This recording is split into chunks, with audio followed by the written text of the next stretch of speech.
خب امروز 7 فروردین 1403 چهارشنبه هست و من امروز 1122 8 بزنم و در انتهای کار میگه که بعضی وقتا بعضی از آدما میبرن توی مرحله جدیدی از زندگی.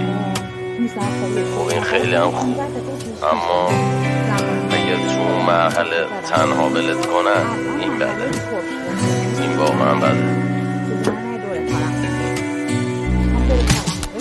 من که مال پرواز نبودم، خب چرا بالامو وا کردی؟ چرا قبلا تو خوب بودی ولی حالا با هم سردی؟ تو که دم از معرفت میزدی چرا انقدر نامردی؟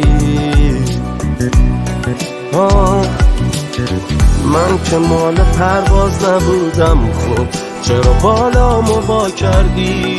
چرا قبلا تو خوب بودی ولی حالا با هم سردی؟ تو که دم از معرفت میزدی چرا انقدر نامردی؟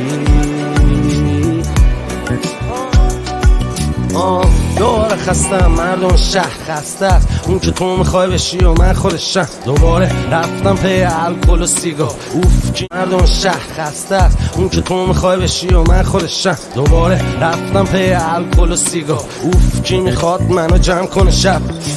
دوباره بساط جنس رو جنس و سرفه. دوباره بساط بیداری و فسی.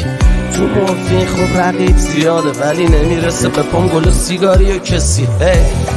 لاشو باز میکردی هی میخوردم افسوس من هی میدیدی